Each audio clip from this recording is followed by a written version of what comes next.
Hello दोस्तों, नमस्कार। आपका स्वागत है हमारे यूट्यूब चैनल सफलता एकेडमी में। आज हम आपको समास के बारे में अध्ययन कराएंगे जो कि हर परीक्षा के लिए महत्वपूर्ण है, जैसे MP TET, UP TET, C TET, REET आदि परीक्षाओं के लिए। और कक्षा 1 से जब तक आप अध्ययन करेंगे तब तक के लिए बहुत ही महत्वपूर्ण है। व्याकरण भाग है जो कि समास के बारे में पढ़ना है और समास कितने प्रकार के होते हैं और समास का पहचान कैसे करें, इनके बारे में मैं अध्ययन कराऊंगा। सबसे पहले है समास।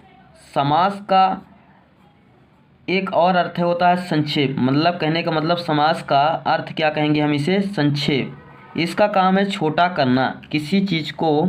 जैसे कोई शब्द है उसे बड़ा है, उसे हमें छोटा करना है। परिभाषा देखते हैं दोस्तों क्या होता है।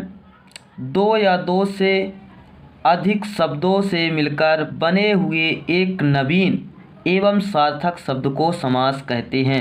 क्या कहते हैं? कि दो या दो से अधिक शब्दों से मिलकर। अगर यहीं पर दोस्तों लिख दे दो या दो से अधिक वर्णों से मिलकर क्या बनता है, तो अगर यहीं पर थोड़ा सा वर्णों लिख दे तो हम क्या बनाएंगे? यहाँ संधि हो जाएगा। लेकिन यहाँ शब्दों का है तो शब्दों से मिलकर एक नवीन यानी नया शब्द बनता है और वह सार्थक शब्द होता है, उसे हम क्या कहते हैं? समास कहते हैं। अर्थात शब्दों के संक्षिप्तीकरण को समास कहते हैं। जैसे प्रत्येक दिन में प्रतिदिन हो जाएगा इसका। समास के 6 प्रकार होते हैं। कितने प्रकार होते हैं दोस्तों? 6 प्रकार होते हैं। इसको हम एक ट्रिक के माध्यम से आपको अध्ययन कराएंगे। ट्रिक है दोस्तों, ट्रिक देखते हैं। अब तक दादा, इसको 2-3 बार पढ़ेंगे। अब तक दादा तो याद हो जाएगा।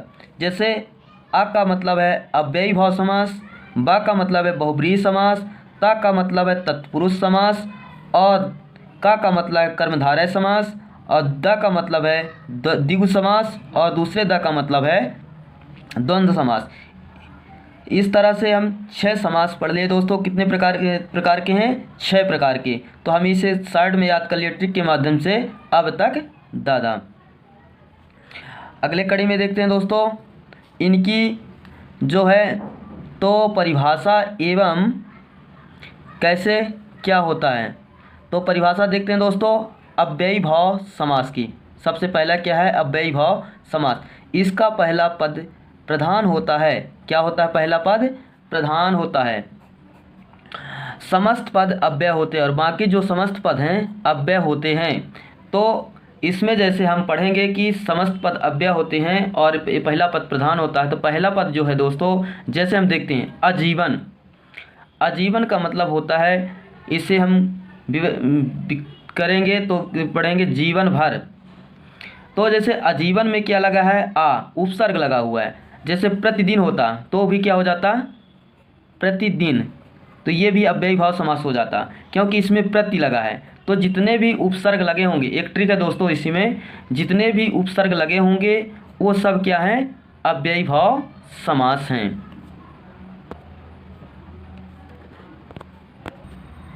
दूसरी कड़ी में है दोस्तों, दूसरी समास है बहुब्रीहि समास। क्या है? बहुब्रीहि समास।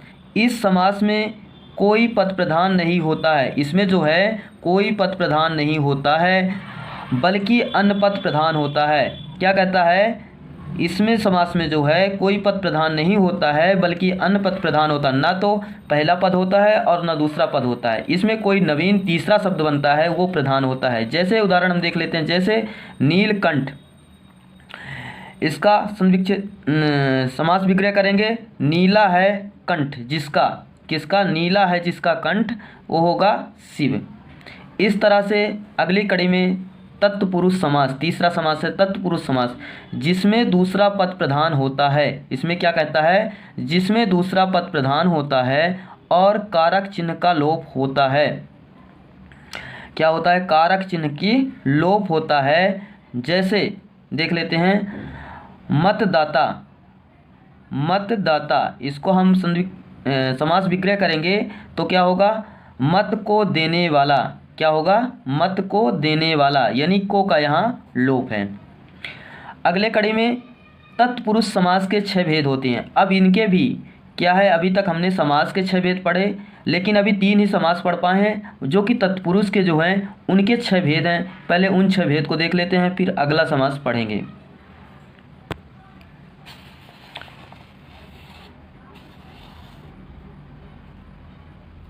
तो एक ट्रिक है छोटा सा दोस्तों, ट्रिक है, कर्म को यानी कर्ता को, कर्म को करण से संप्रदान के लिए अपादान से अलगाववाद संबंध का के की अधिकरण में पर। दोस्तों ये 6 प्रकार के हैं, जो कि हम कर्म, करण, संप्रदान, अपादान और संबंध और अधिकरण, ये 6 तत्पुरुष समास के भाग हैं, जो कि इनको भी हम देखेंगे कि इनका कैसे उपयोग किया जाता है और कैसे हम इन समासों का विग्रह करके जानेंगे कि माने तत्पुरुष के कौन सा समास है।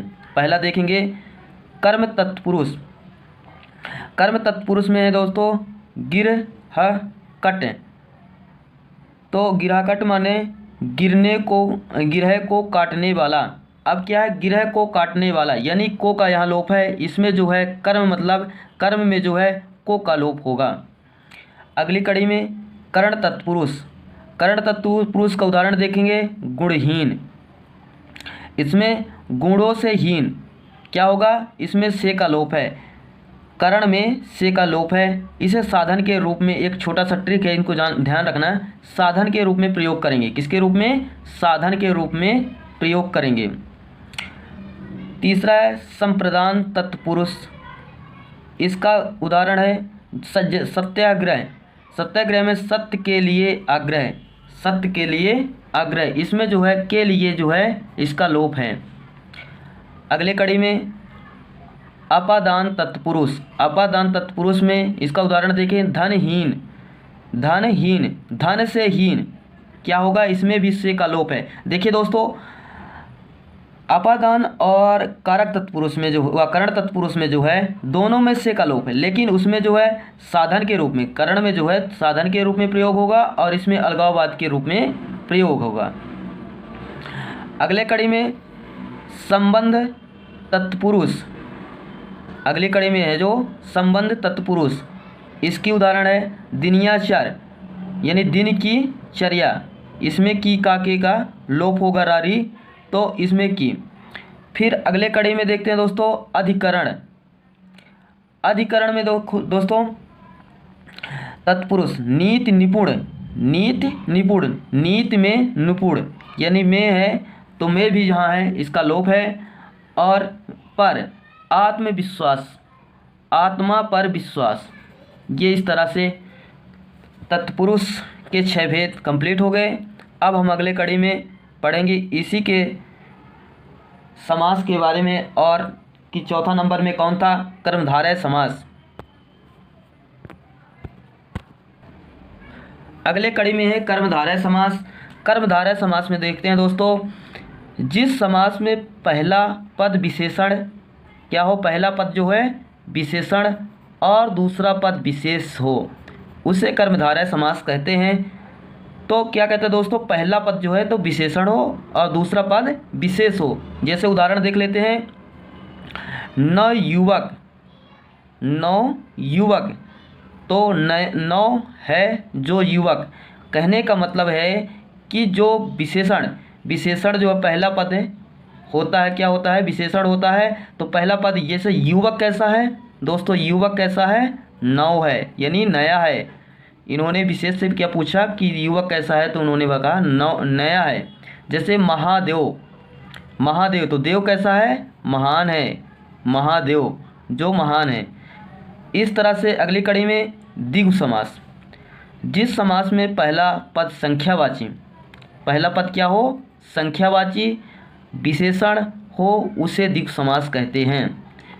इनमें देखना है कि क्या होना चाहिए, पहला पद संख्यावाची होना चाहिए।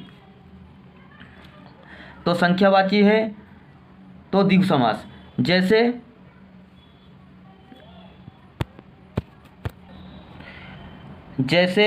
सप्तद्वीप। सप्तद्वीप में 7 द्वीपों का समूह। इन्होंने सप्तद्वीप में 7 यानी ये संख्यावाची हो गए, है ना।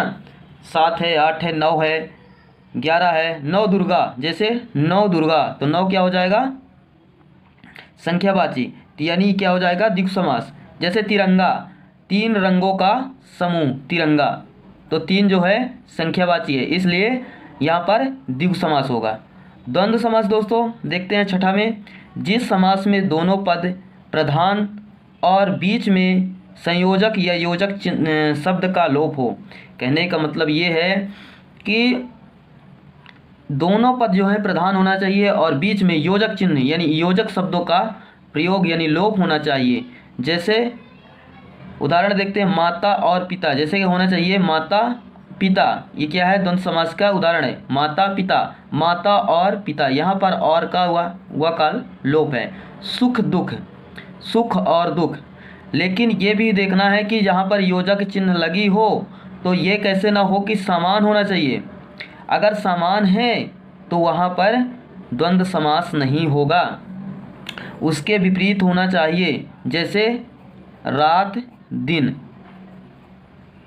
तो यहाँ पर है जो है तो क्या हो जाएगा द्वंद्व समास। लेकिन यहाँ पर अगर कह दिया जाए अलग अलग, अलग अलग, तो यहाँ पर योजक चिन्ह तो लगी है लेकिन यहाँ पर द्वंद्व समास। अगर दोस्तों वीडियो पसंद आया हो तो लाइक, सब्सक्राइब, कमेंट, शेयर ज़रूर करें, और आपका कमेंट ही हमें मोटिवेट करती है। बताएं कि वीडियो कौन सी चाहिए और कौन सा वीडियो बनाना है, इसके बारे में ज़रूर कमेंट करें। और पीडीएफ चाहिए तो नंबर नोट कर लीजिए, इस नंबर पर पीडीएफ प्राप्त करें।